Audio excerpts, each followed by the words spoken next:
All right, well, welcome to the next installment of the Getting Started series. And this time we're going to take a look at the costs of doing all of this. So we went over, is your Model 3 a good car to take to the track? And the answer was yes. Then we looked through some basic modifications or kind of all the different modifications you could consider. And this time I'm going to walk you through the modifications I did and what all of that costs. And we'll take a look at the overall cost to purchase the modifications, to install them, and then the recurring costs of taking your car to the track and what that looks like. And frankly, it was a little surprising to me. So hopefully everyone finds this information helpful. So we'll start out with just the build itself. And I decided, after having gone a couple times and just run stock cars, I was like, I'm just gonna get most of the parts I want up front just to avoid having to kind of go back and forth and do multiple installations and just save some of that iteration over the whole thing. So I picked out a pretty robust set of parts, and so we'll walk through those. So I started out with, I went with a big brake kit. By the way, all the parts I used were from Mountain Pass Performance. And again, not for any particular reason. I think the two big manufacturers are Mountain Pass and Unplugged Performance, and I looked at both of them, and I frankly would be happy going with either, and I just happened to land on Mountain Pass for my purposes. So I started with, as I've said before, I think brakes were a big issue for me. I'm super concerned about being safe and making sure the car can continue to stop when needed, and so I decided to invest, just jump right in with their big brake kit for the front. That came with pads, by the way. So at the time when I purchased it, you got the brake kit and the pads. I don't think the pads are included anymore. So that was $41.75. Went with a set of sport coilovers, again, just to kind of get a really, really nice suspension for it and be able to adjust the ride height. $27.40 for those. We did the front upper control arms because we want to be able to adjust the camber on all ends, but these are important for the front, and those were $11.90. This one, at first, I didn't order rear rotors. I thought the stock rear brakes were okay, but I did decide kind of right at the end to add a set of rear rotors. I did not get the rear brake kit, so I still have stock calipers on the back. Obviously, I do have upgraded pads, but I just replaced the rotors on the rear. And the reason I did this is because the Model 3 has an open differential. And so what it'll do is when it needs to kind of apply a limited slip type characteristics to the differential, it will use the rear brakes to do it. And so I've actually seen the rear brakes get quite warm just from that usage. So I decided to upgrade the rear rotors. Then just to tighten things up a bit, I added the caster adjustable compression rod bearings. I did lower control arm bearings. And then another kind of key upgrade is being able to kind of set the camber on the rear. So we went with the rear camber arms. And at the same time, you're going to want to adjust the toe on the rear as well. So we went with rear toe arms. This seemed like a pretty good upgrade for the cost, is the master cylinder brace, which again braces the master brake cylinder against kind of more of the, I forget what it is, but let's just say a stronger piece of the car, because you can actually get a lot of flex on that under hard braking. And as we discussed before, stainless steel brake lines to handle the increased temperatures. And then it's a whole other story. I think I told it before. I did make some mistakes on the wheels, and we'll get to that in this video where we cover the mistakes and the cost of those. But when I finally settled on a wheel kit, it was $3,200, and that included 4 track wheels, which were 18 by 10.5. It included a set of spacers and a new set of wheel studs for the front. And at the same time, when I went kind of to the process of having the front wheel studs installed, I was recommended to just make it simple and have a second set of front wheel bearings that I could pop in. So now I have 2 sets, and those were an extra $500.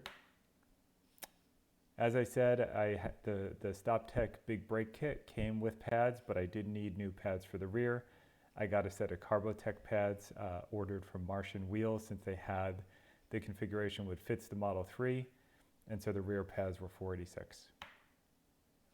And then tires to go with the track wheels. I went with Goodyear Supercar 3 tires, which I think Mountain Pass did a blog post recently and recommended these. I did not, just by chance, I landed on them after looking around at good performance tires. And they appear to be a good tire that wears well, has good characteristics. Definitely not as soft as, other options out there. The next step up would be like a Supercar 3R. I think maybe the Advan, I forget the number, AO52 or 58. Anyway, there's a whole other set of information on tires, but I picked a good track day tire that was also durable, and that was the Supercar 3R. And I believe when I purchased these tires, this included mounting and balancing the tires, and it was from a place which does like professional level balancing and everything else. It was totally not worth it, but total was about $15.68. And of course, you're going to need pressure sensors for those, 400.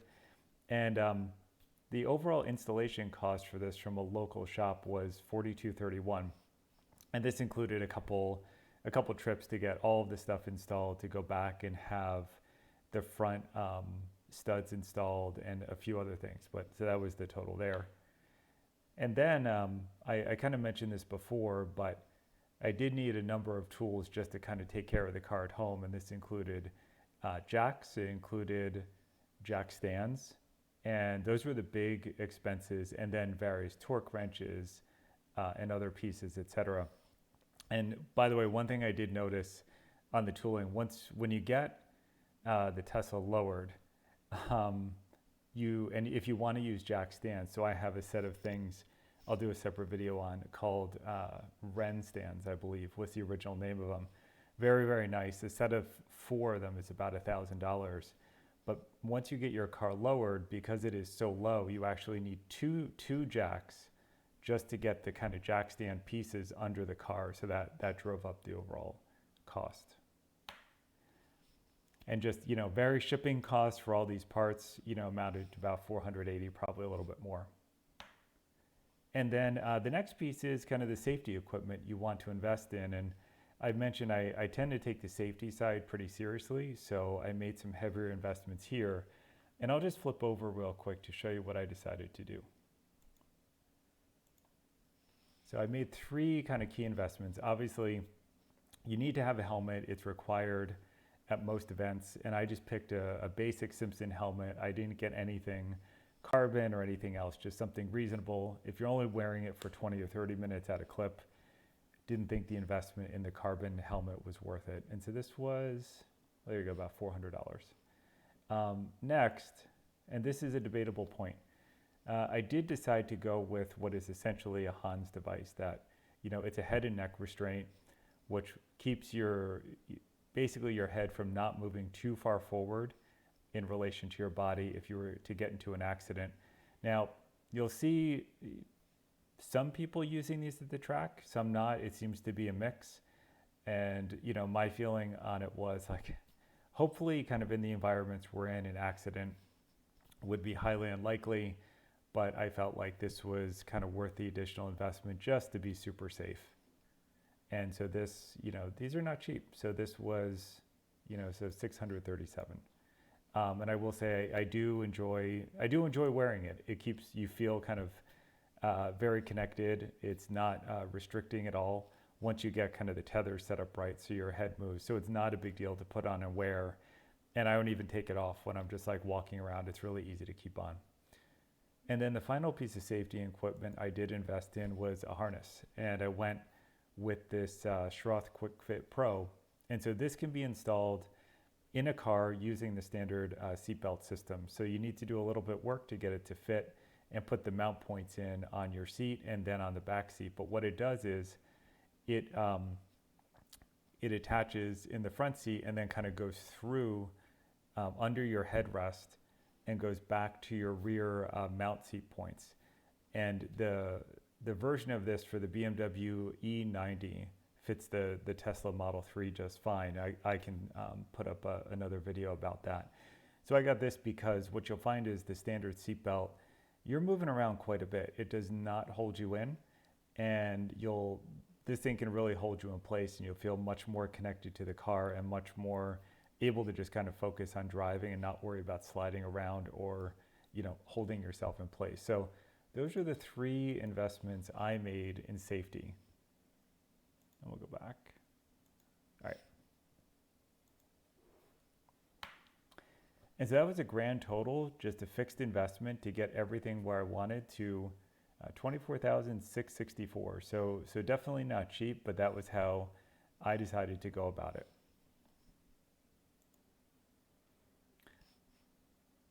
So you may be thinking, you're like, wow, almost $25,000 to do this. That's a lot of money. And it certainly is. But I think if you look at, if you compare it to some of the other, like I would say, very capable track cars out there, I think it's a pretty good deal.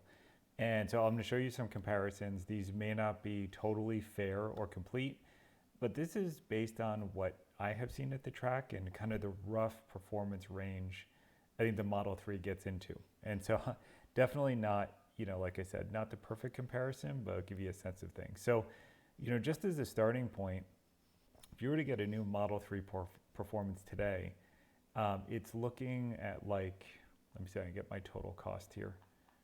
I think that was right. Let's call it $53,990, which is pretty amazing. Prices have come down on this quite a bit. I think when I got mine, it was at least 10K more.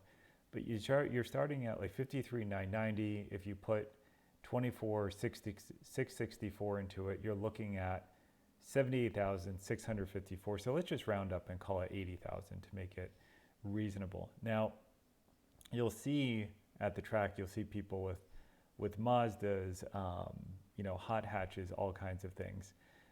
And obviously, different performance characteristics. But what I've seen with the Model 3 is its performance is amazing and starting to creep up into the realm of some very, very quick, amazing cars. And so the first of those would be a Corvette Z06. And so a base Z06 would be about, I think it's 106,000 when I went through this. And I went kind of through the package, the build configurator here, and did the Z07 package and kind of all the accessories, which make it an amazing track car. And you're looking at 130,000. So substantially more expensive than your Model 3 with a bunch of accessories. Now, this is absolutely going to be faster, probably by a couple seconds in my experience, but you're in that ballpark of performance for a whole lot less money, and that's pretty amazing. I'd say the one advantage that this Corvette has going for it, and I'm going to show you a couple Porsches, is they are out of the box ready to go. And I'm not an expert in this, but I believe with the Corvettes, when I kind of did some research on them, you can take them directly to GM and you can say, hey, get it ready for the track for me. And they will put all the right brake fluid in. They'll do all the other configurations that need to happen. And like, it's pretty cool that the car doesn't need any modifications. It's just ready to go out of the box and, can handle the track and will be supported by your local dealer, which I think it's a nice advantage. But think about 106,000 entry point. And then if you want to get more pricey, again, I've seen comparable lap times with GT4s, and you look, this is starting at 106,000, and obviously it goes way up from there. These are definitely going to be a little quicker, and especially if you get into things like the GT4 RS. This will close. 150,000. I mean, you're looking at a price difference here of what? Well, 70,000 here, 26,000 here, and then really kind of at the upper end of the spectrum, definitely not in the same ballpark, are the GT3s. But again, you're looking at a starting point here of 169,000, but it's double. And when I was doing some looking around, I don't even think you could get one of these if you wanted them. And on the used market, I think they were going for, I thought it was 250 to 300. So again, I'm not saying your Model 3 is exactly comparable, but I definitely, based on the lap times I've seen, the performance, you're getting up into the range of some of these vehicles at a significantly lower cost. And it's pretty amazing. Of course, like I said, the trade-off is you have to do a lot of the modifications yourself. It's not coming out of the box like that. And, that is what it is. So it's definitely a consideration factor.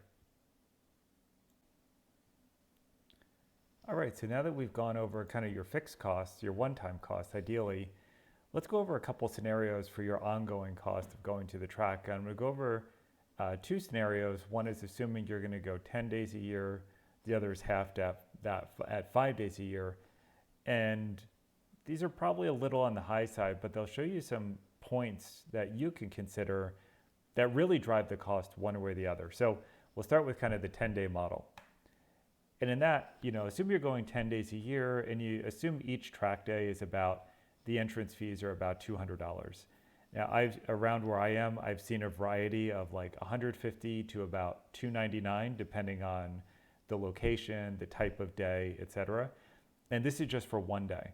So if you're going 2 days on a weekend, you may be looking at $400 for the weekend, or maybe you get a discount. But this is kind of your rough ballpark. So let's just say on entrance fees, you're looking at about $2,000. Now, the next two lines are going to be the largest kind of driver of cost, and it's a very kind of personal decision. That is, do you want insurance? And I've talked to a number of people at the track. I've mentioned this before, driving a variety of different cars, and I get different answers on insurance.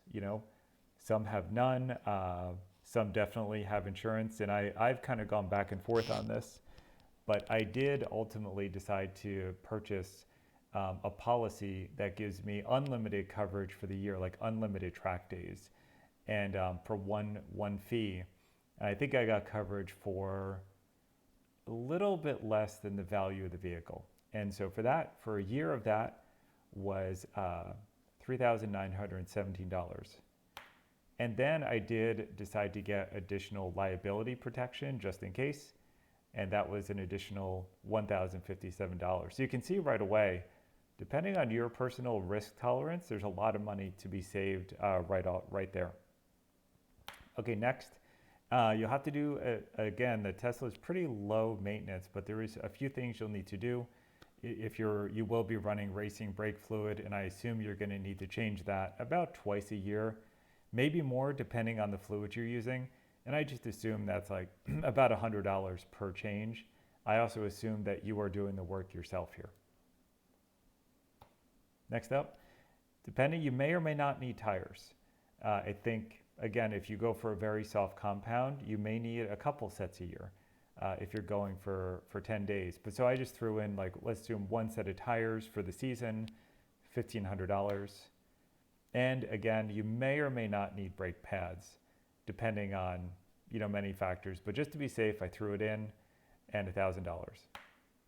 So you're looking at a total for a year, 10 days, of $9,674, which is, well, let's call it $970 per track day, all in.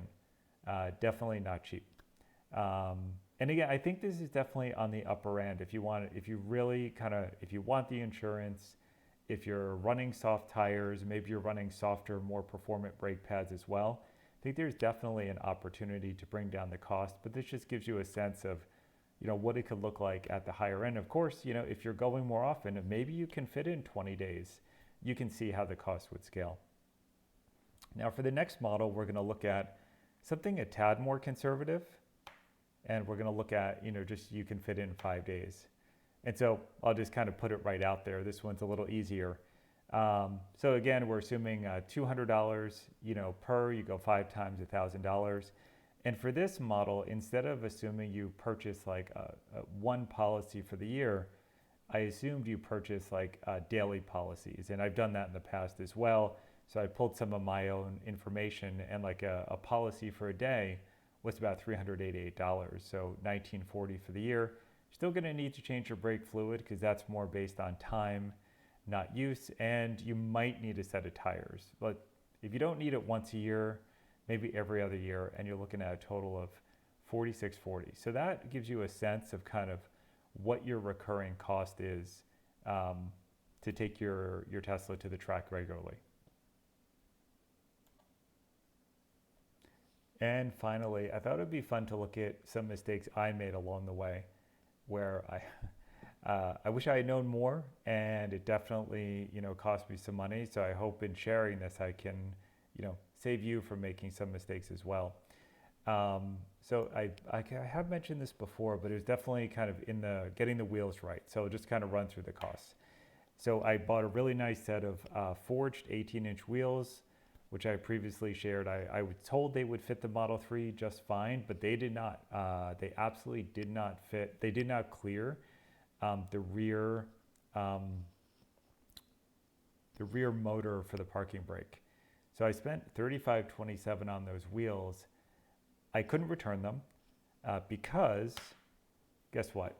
I didn't realize they didn't fit until I had put even more money into it. So I got the wheels, I went to put them on the car.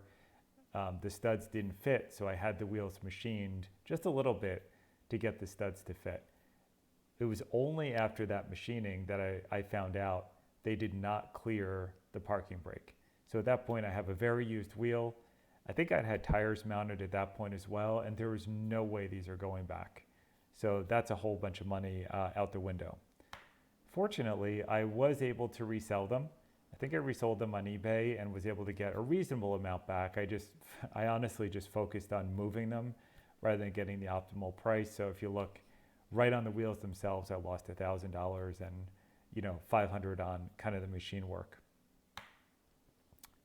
Another mistake I made was the car was set pretty low, and when I was working on the spacers on the front, I had tried 12 millimeter spacers, 10 millimeter spacers.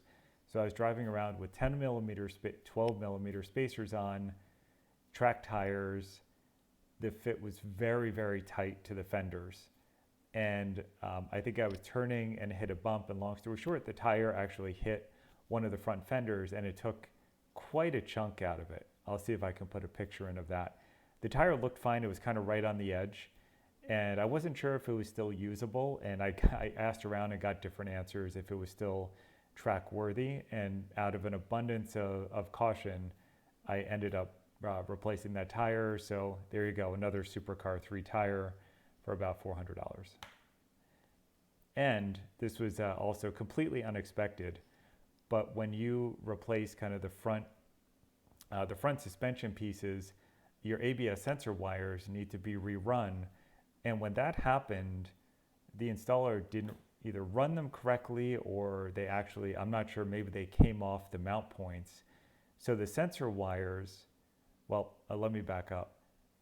They were kind of hanging a little bit into the tire area. And this was only a problem when I put the track tires on, which again are much wider. They're 275s, and they leave very little space against the suspension components.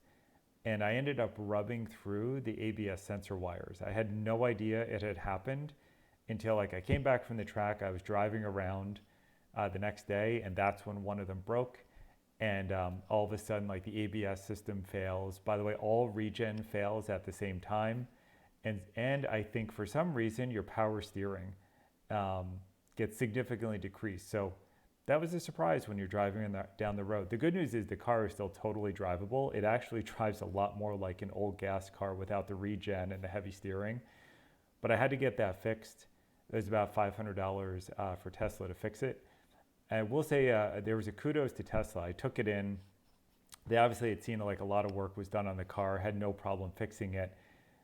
They replaced the sensor wires, and they give me this big disclaimer that, because you have done all this work on the car, we can't guarantee this won't happen again, et cetera. But you know what? The techs did an amazing job of routing the wires extremely well on the new suspension pieces. So I was super appreciative of that, and it's never been a problem since. So there you go. Total mistakes in this process of learning, over $2,400. So it's always a good learning experience. Anyway, so that kind of wraps up our look at the costs of kind of building out your Tesla to take it to the track, what it looks like to kind of do this on an ongoing basis, and hopefully gives you an idea of some places where, you could make different decisions, come up, and find something that's right for you. Because in the end, it is super fun and is super worth doing. And you may find like, I don't need all these accessories to have a great time. I don't need this insurance, or I can find a better alternative. But I hope this gives you a sense of some of what the landscape looks like. So as you start exploring this, you can kind of make decisions that are best for you.